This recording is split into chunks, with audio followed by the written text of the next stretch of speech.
Une fois, c'était contre l'armement atomique. Alors là, il y avait la marche longue de Paris. Et nous avons été chercher les copains un petit peu au-delà de Paris. Et sur les Champs-Élysées, évidemment, on s'est fait embarquer et tout. Et puis au bout d'un moment, on voit Jean Rostand, Madame Rostand avec son grand chapeau, et Théodore Monod qui arrive. Et Jean Rostand mettant le poing sur la table devant le commissaire, disant « Vous avez ici l'élite de la société, les seuls citoyens qui soient responsables face à l'armement atomique, etc. Ouvrez-moi cette porte !» Alors j'ai vu le commissaire se lever, ouvrir la porte et nous libérer. Et Jean Rostand et Théodore Monod nous offrir un pot. Dans le bistrot, c'est-à-dire la terrasse du bistrot qui était juste en face du commissariat, avec les flics. Oh, quand même, c'était vraiment surpris. Enfin, ça, des petits souvenirs. Et puis avec Mouna aussi, combien une fois. Alors Mouna était toujours avec nous, évidemment. Et puis, je me souviens, une fois, ça avait duré toute la nuit. Et Mouna nous invitait à chanter et tout. On chantait tout le temps et tout. Et puis à un moment...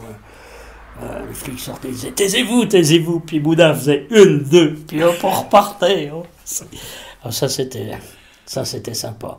Mais toi, pourquoi tu as choisi le pacifisme comme terrain de lutte plutôt qu'autre chose ? René. Alors c'est pas une longue histoire, c'est assez bref. En fait, c'est vrai que j'ai été traumatisé par le coup d'État militaire au Chili de Pinochet en 73, un 11 septembre, tiens, comme par hasard. Et je me suis dit, ce qui arrive là-bas, ça peut arriver n'importe où. Et donc, l'armée française, elle peut aussi, du moment qu'elle existe, simplement parce qu'elle est là, elle peut aussi faire ce type de coup d'État.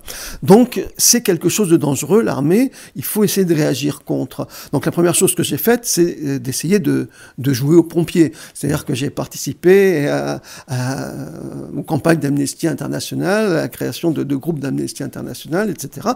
Et quand Amnesty International a eu le prix Nobel pour la paix en 1977, ça m'a aussi fait réfléchir, d'autant qu'à cette époque-là, il y avait une campagne pour la libération des objecteurs de conscience qui étaient emprisonnés en Europe de l'Ouest uniquement à cause de leur refus de tuer d'autres êtres humains. Donc je me dis quand même, c'est quelque chose de fondamental, le refus de tuer.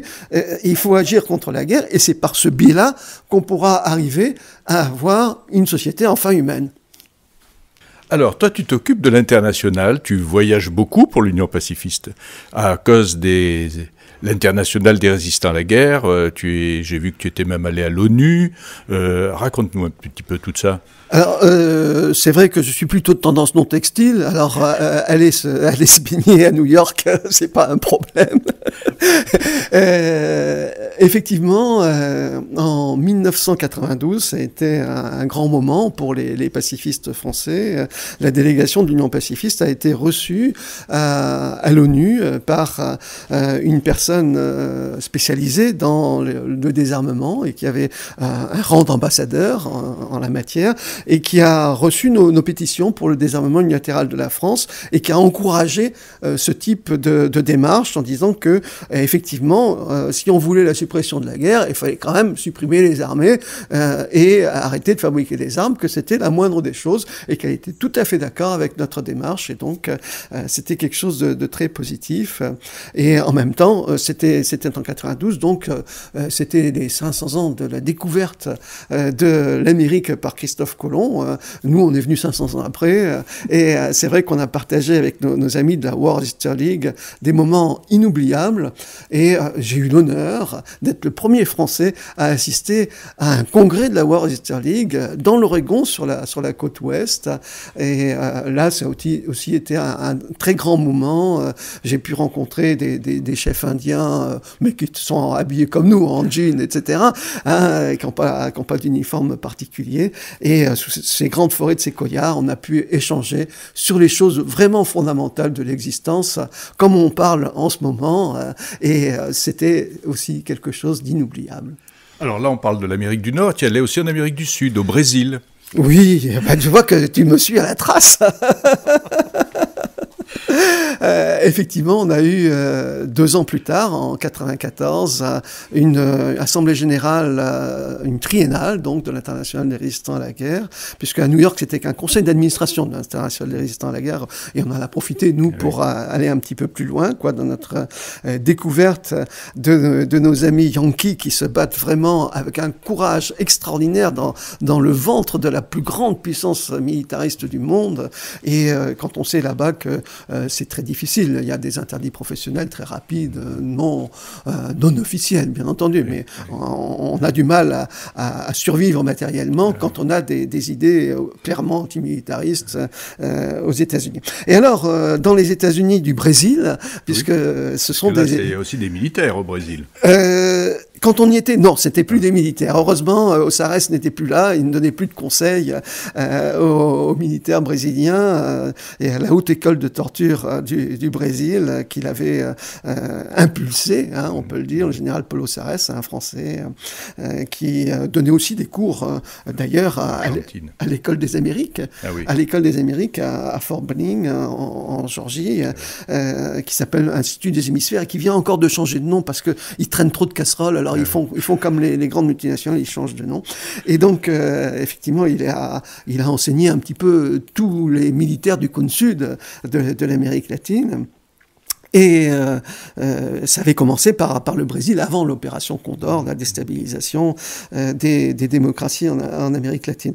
Donc en 94, c'était à Porto Alegre que nous avions notre triennale de l'Internationale résistant à la guerre, et ça a été aussi un moment très très très fort où on avait avec nous Adolfo Pérez Esquivel, un prix Nobel de la paix d'Argentine, où on a assisté à cette vitalité des mouvements antimilitaristes du Paraguay, d'Équateur, du Chili aussi, d'Argentine, d'un petit peu partout. Et ça, c'est vraiment quelque chose de réconfortant. Et d'ailleurs, le prochain conseil d'administration de l'Internationale des résistants à la guerre, en 2012, sera en Colombie, un pays qui est en guerre depuis bientôt 55 ans.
Vous êtes dans l'émission Civis Pacem de l'Union pacifiste et nous parlons aujourd'hui du cinquantenaire de notre association. René et l'Asie. Alors l'Asie, effectivement, ça fait partie aussi des sujets constants de préoccupation de l'Internationale des résistants à la guerre. Alors en Asie, j'ai pu participer à un conseil d'administration en Corée du Sud, et ça au nom de l'Union pacifiste, en tant que délégué de l'Union pacifiste. Et ça a été aussi quelque chose, un choc de civilisation, quoi, une ouverture à une culture complètement différente de la nôtre. C'est très difficile de parler le coréen, enfin le hangul, il faut être fort hangul pour le parler. C'est une de ces langues honguro-finnoises, comme le basque, le hongrois et le finlandais ou le finnois. Et donc on a vraiment eu beaucoup de mal à communiquer dans la langue avec les autochtones, bien sûr avec l'espéranto, avec l'anglais, avec le français, parce qu'il y en a quand même qui parlent français là-bas et qui sont d'une culture phénoménale. Ils nous sidèrent, ils nous apprennent des choses, même sur notre propre civilisation. Et donc, j'ai eu aussi l'occasion, non seulement d'assister à ce conseil à Séoul, mais de visiter plusieurs endroits en Corée où il y a des luttes très, très fortes contre la militarisation. Et en particulier à l'île de Jeju-do, qui actuellement voit ces terrains comme au Larzac confisqués, mais par l'armée américaine, qui veut créer une base qui serait un Okinawa bis, en quelque sorte. Okinawa étant dans les îles encore plus au sud, encore plus tropicales du Japon, un petit archipel, là aussi un petit filet d'îlots, et où ils ont beaucoup de problèmes, les Américains, avec leur base, parce que les militaires américains, c'est des militaires, et il y a des affaires de viol régulièrement, mais bon, ça, il y en a avec tous les militaires, puisqu'on sait que chaque fois qu'on ferme une caserne, on ferme un bordel.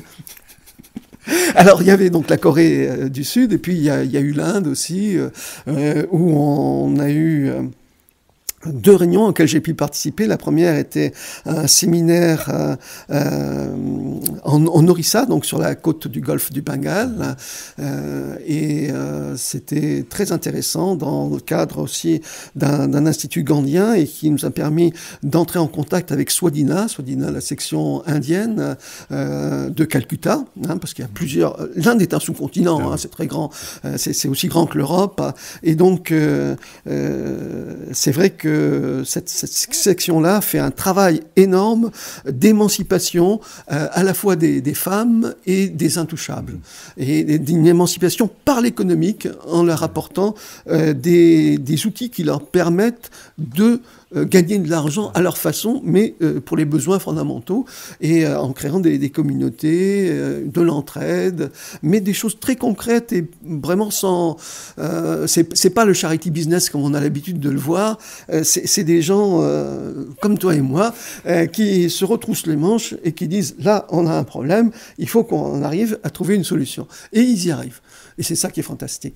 Et donc, l'autre conférence en Inde, c'était une triennale, il y a 2 ans, à Ahmedabad, donc au Gujarat, donc sur la côte plus à l'ouest, vers le Pakistan.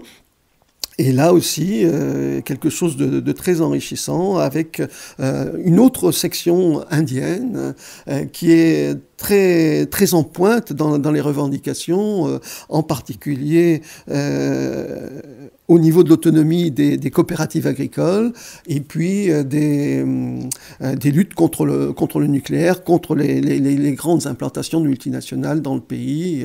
Vous savez bien qu'il y a eu des catastrophes assez impressionnantes en Inde à cause justement de l'exploitation éhontée. Alors toi, de voyager comme ça te redonne du courage, de l'énergie quand tu reviens dans la vieille Europe ? Forcément, ça donne la pêche, ça donne envie de partager toutes ces choses dont on a pu parler, on a pu échanger avec nos homologues de toutes les sections du monde, de l'Internationale résistant à la guerre, et ça nous permet d'avoir aussi une information de première main, une information qui n'est pas passée au filtre de quelques médias que ce soit, et quand on sait que les médias un petit peu partout dans le monde sont quand même bien contrôlés par les marchands d'armes, pour nous pacifistes, on s'aperçoit de l'importance vitale qu'ont ce type de réunion de l'Internationale des résistants à la guerre.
Maurice, les résultats sont difficiles à atteindre.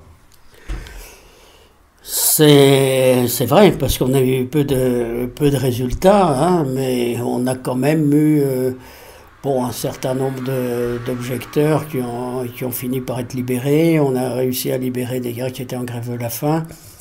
On avait manifesté aussi quand Pinet, notre ami avocat, était en prison pour envoi de livret militaire et tout. Donc finalement, certaines fois, on a fini par obtenir leur libération, mais pas toujours. Et puis notamment Bonda Soumi, qui était au bout d'un certain temps de grève de la faim, et qui, je crois, serait mort sans nos interventions. Ça, je le crois. Mais c'est vrai que c'est pas toujours gagnant, mais que nous réussissions ou pas, nous devions le faire. C'est ce que nous continuons. D'ailleurs, aujourd'hui, nous occupons d'un camarade en Égypte qui est en grève de la faim, qui est un pacifiste et tout. Nous avons manifesté dans toutes les villes d'Europe, quelques-uns et tout, mais de toute façon, il faut le faire. Je ne sais pas si nous allons gagner, mais de toute façon, nous le ferons et nous le ferons jusqu'au bout.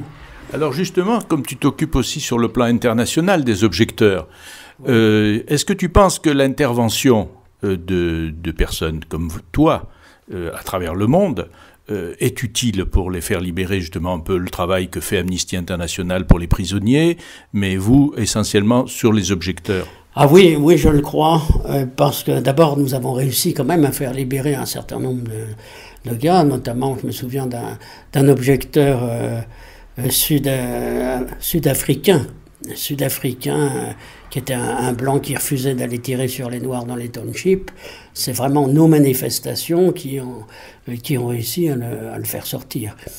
Et puis, je vois pour les statuts des objecteurs en Europe, qui sont un compromis, bien sûr, légal, hein, mais qui ont permis que les objecteurs ne soient plus systématiquement mis en prison, ont été obtenus en bonne partie par notre comité de soutien aux objecteurs, enfin le Bureau européen de l'objection de conscience, où c'est en fait notre campagne qui a fait réussir à avoir un statut pour les objecteurs en Grèce, dans les pays de l'Est et tout ça. Ça, c'est notre intervention.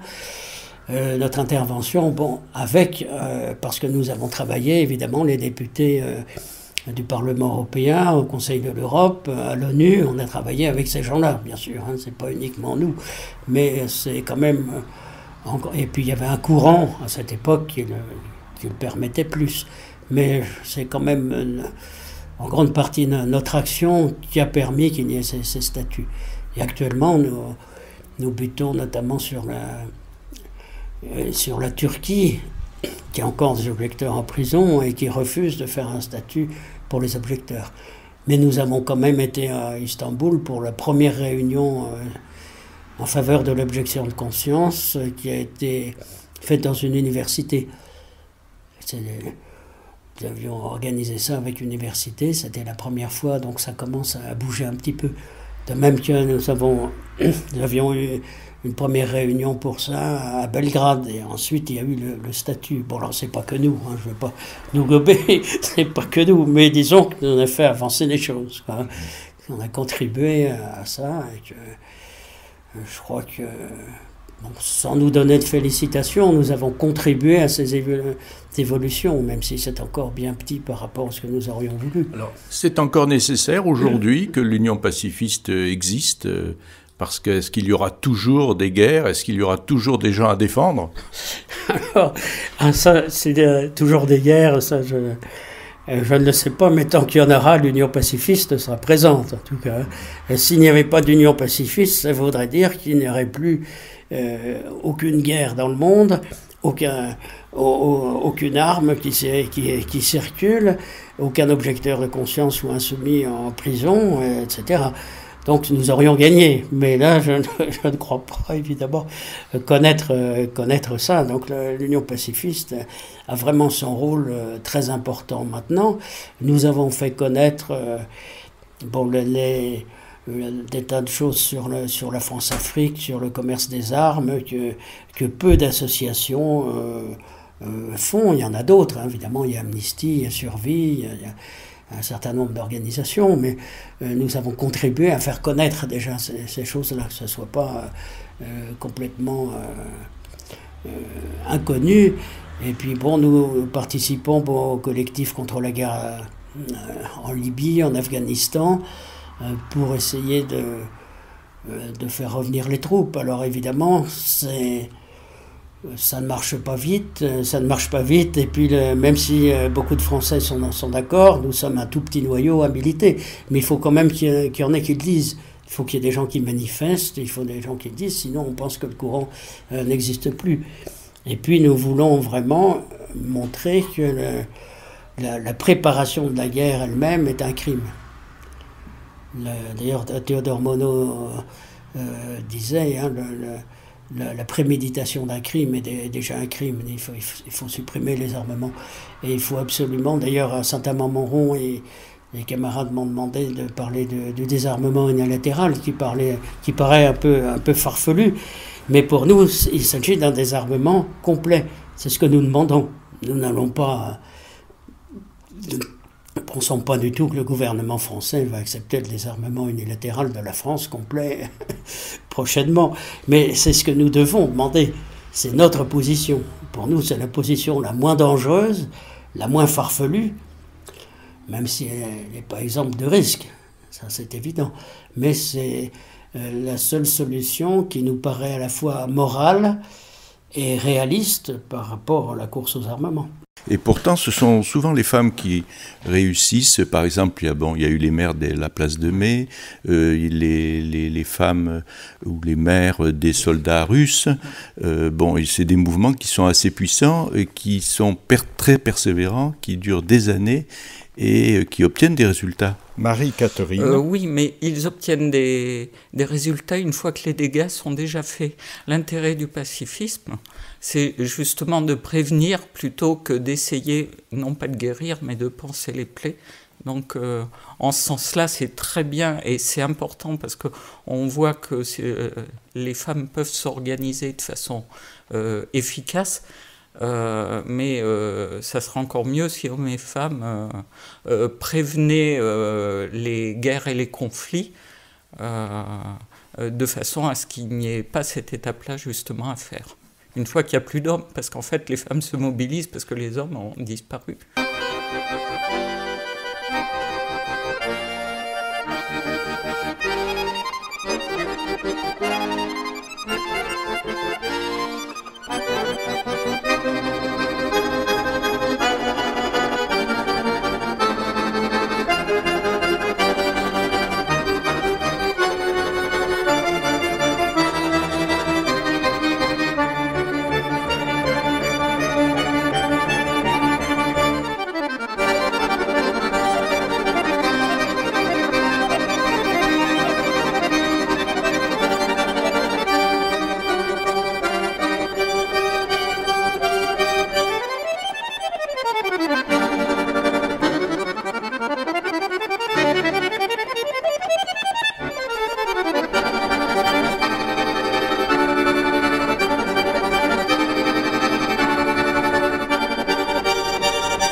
Mais les pacifistes intégraux, comme ça, ils sont très mal vus, en général, dans l'opinion publique. Maurice. Dans l'opinion publique, nous avons très longtemps été considérés comme des traîtres. Maintenant moins, même si nous ne sommes pas vraiment acceptés, mais maintenant moins, parce qu'on s'en rend compte quand même, on sait maintenant qu'une guerre comme celle qui se passe en Libye n'est pas pour sauver les malheureux Libyens, n'a pas de point de vue social, mais c'est pour le pétrole, en schématisant les choses, hein, que la France-Afrique, c'est par rapport aux intérêts qu'il y a là-bas, et pas par des intérêts humanitaires. Alors maintenant, ça se dit. Autrefois, nous l'avons dit, on nous disait « Ouh là là », c'était scandaleux. Maintenant, toute la presse même le reconnaît. Donc on est un petit peu moins... On a même qu'une objection de conscience. L'objecteur était un traître. Maintenant, une grande partie de la population accepte l'objecteur. Mais il ne serait pas objecteur lui-même. Oui, mais, il dit toujours oui, mais dans telles circonstances, etc. Hein. Donc ça reste pour la plupart des gens un pacifisme oui, mais, qui n'est pas très, très sérieux pour nous. Mais on est quand même mieux considéré. Et je me souviens, pour revenir à Le Coin, qu'on avait il y avait eu à la Maison Verte un grand meeting avec l'homme des PL, enfin avec tous les mouvements dits pacifistes, et à un moment Louis Le Coin s'est levé, il a mis le poing sur la table et il a dit « mais vous n'êtes pas des pacifistes ». Et il est parti furieux et tout, alors comme pauvre Louis, évidemment, il était pratiquement aveugle et il partait tout seul avec sa canne blanche. Je l'ai raccompagné parce que c'était un peu mon père, mon grand-père. J'ai raccompagné, mais j'ai vu qu'il était outré que les autres n'aient pas cette fibre pacifiste. Et pourquoi il ne les considérait pas comme des pacifistes? Parce qu'il voulait pas supprimer complètement une armée. Il disait, bon, il faut essayer, les autres étaient en faveur d'une paix négociée, etc., mais ils ne voulaient pas désarmer du tout avant. Ils n'étaient pas prêts à désarmer, à prendre les risques de désarmer eux-mêmes, ni à dire de toute façon, nous ne partirons pas. Il n'y a que Le Coin qui le disait. Et je crois que c'est la seule position pacifiste. C'est de dire de toute façon, quoi qu'il arrive, nous ne partirons pas. Et c'est comme ça que ça peut marcher. C'est ce que disait Camille Drevet en 1935. Elle disait qu'il fallait accepter de faire le premier pas et de désarmer complètement. Sinon, on n'y arriverait jamais. Et ça, je trouve que c'était très beau. Camille Drevet, qui était la secrétaire des Amis de Gandhi, elle avait bien connu Gandhi en Inde, et j'ai eu la chance de la connaître aussi. Elle avait cette position, c'est-à-dire de toute façon, nous ne partons pas. C'est comme le camarade qui passe en procès actuellement à Nicosie Nord, dans le nord de Chypre, parce qu'il refuse à chaque fois de faire des périodes de rappel. Il dit de toute façon je ne partirai pas à la guerre, donc je n'ai absolument rien à faire avec vous pour la préparer. C'est ça une position pacifiste, parce que dire bon ben on maintient quand même une armée et puis on en discute un petit peu entre ça, c'est pas du pacifisme ça. Alors l'Union pacifiste avait fêté ses 10 ans, le journal avait fêté ses 20 ans, il y a eu plusieurs galas et maintenant on fête les 50 ans. Mais alors oui. Est-ce qu'il y a que des vieux à l'Union pacifiste, parce qu'on a évoqué beaucoup les anciens, ou est-ce que quand même des jeunes commencent à arriver?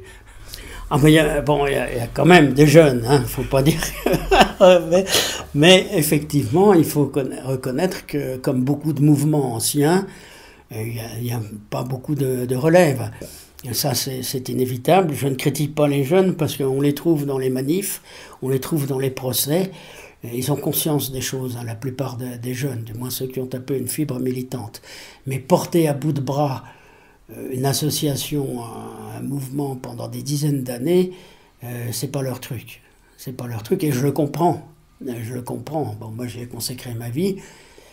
Je sais pas si c'est bien ou mal d'ailleurs. Hein. Je dis c'est un choix que j'ai fait qui n'est pas forcément le meilleur. Donc la plupart des jeunes ne suivent pas là-dessus. Mais quand il y a un problème, s'il y a un gars en tôle, s'il y a une manif, on le voit actuellement avec tous les jeunes qui font ces manifs, les désobéissants, les indignés. Les indignés, tout ça, il y a beaucoup de choses qui se passent. Les jeunes sont dans la rue et réagissent. Mais pour suivre un mouvement comme l'autre, alors nous avons quand même une majorité d'anciens, c'est vrai. C'est-à-dire que les jeunes, il y en a qui sont... Sylvie. Qui réfléchissent au sujet, qui sont intéressés, sauf qu'ils n'ont plus du tout la même forme du militantisme et qu'ils ont une autre façon d'agir. Et que l'UP, par exemple, on n'a pas su, à un moment donné, je dirais, prendre le tournant, enfin évoluer avec, en se disant, ben voilà, les années passent, les choses bougent, la forme du militantisme bouge. Et on a nous-mêmes, si tu veux, fermé la porte aux jeunes en quelque sorte. Parce qu'ils n'ont pas du tout la même façon de fonctionner.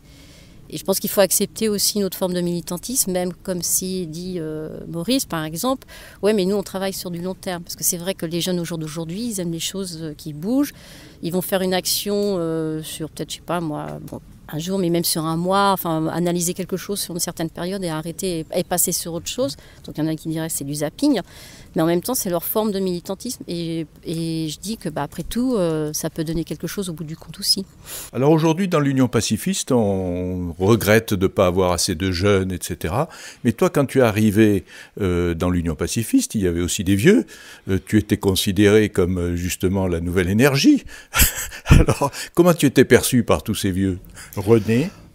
Je crois très simplement, il y a pas d'âge à l'Union pacifiste. Hein. C'est un peu ce que je disais avec les anniversaires, etc. Ça fait longtemps qu'on a oublié le calendrier. On a un objectif qui est de lutter, de se battre contre toutes les causes de guerre. Et cela, c'est un engagement que signe chacun des membres de l'Union pacifiste. Donc c'est une organisation anti-hiérarchique et ça c'est important.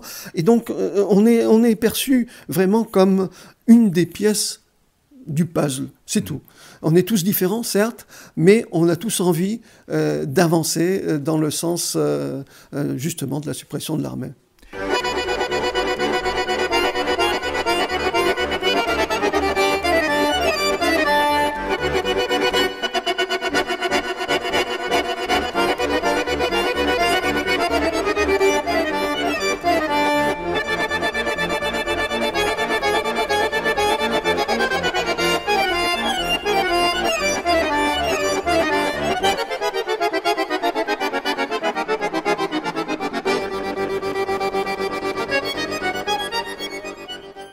Je pense que les enfants ont une connaissance approfondie de l'être humain et qu'ils se disent, Jean-Marie, d'une manière inconsciente, je pense qu'on n'est peut-être pas sur Terre pour faire marcher le système à fond la caisse, même si tout système est nécessaire, mais faire marcher le système parce qu'on est un peu prétentieux, on veut écraser les autres, on veut profiter plus que les autres de certaines choses, on ne regarde pas l'autre et les enfants nous ramènent quand même à des vérités essentielles, quoi.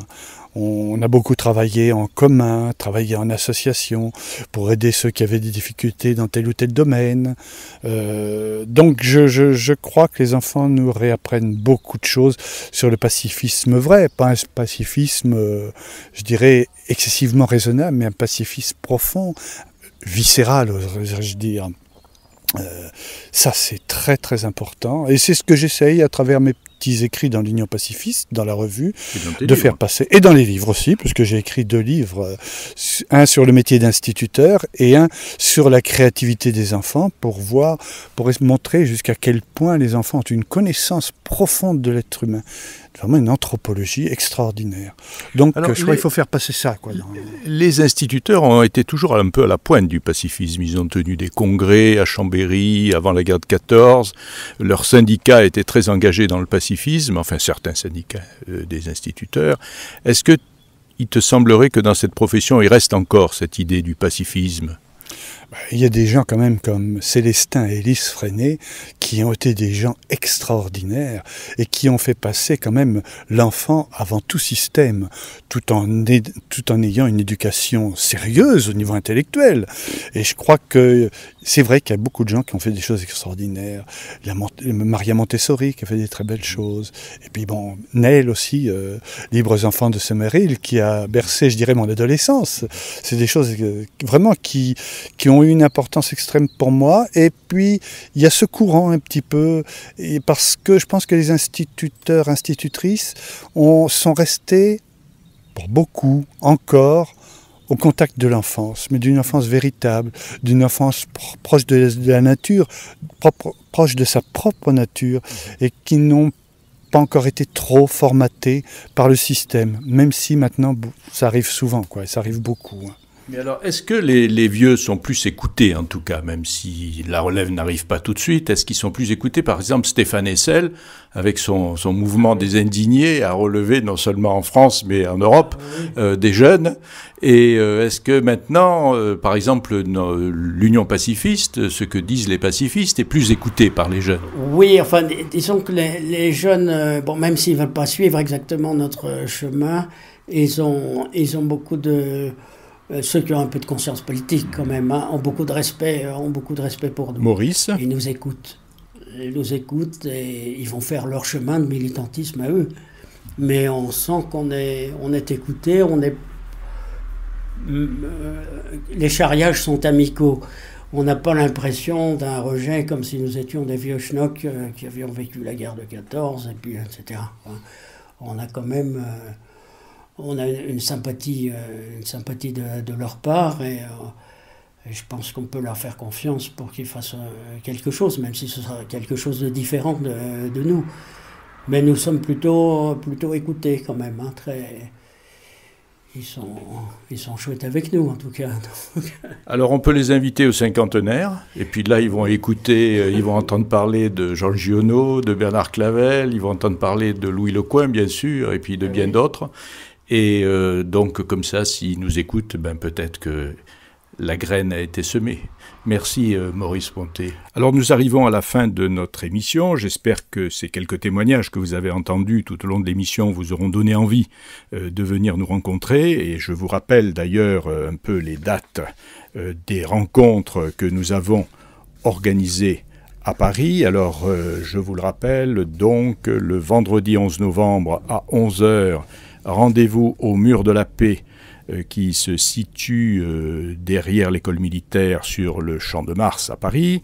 Le mercredi 23 novembre pour le livre pacifiste de 18h à 21h dans la mairie du 13e arrondissement à Paris. Le jeudi 24 novembre de 19h à 24h au cinéma La Clé, métro Censier, pour le film sur Louis Lecoing et sur Bernard Clavel. Le lundi 5 décembre à 20h au 20e théâtre, métro Ménilmontant, le concert de Serge Geroio. Et le jeudi 8 décembre au cinéma Le Nouveau Latina, rue du Temple, derrière l'hôtel de ville, les femmes antimilitaristes avec le film Écoutez mes vicrés. Voilà donc quelques rendez-vous. La musique de cette émission était extraite d'un disque du quartet ukrainien d'accordéon qui s'appelle Harmonia. Alors au revoir, à bientôt, et j'espère que nous allons nous revoir prochainement.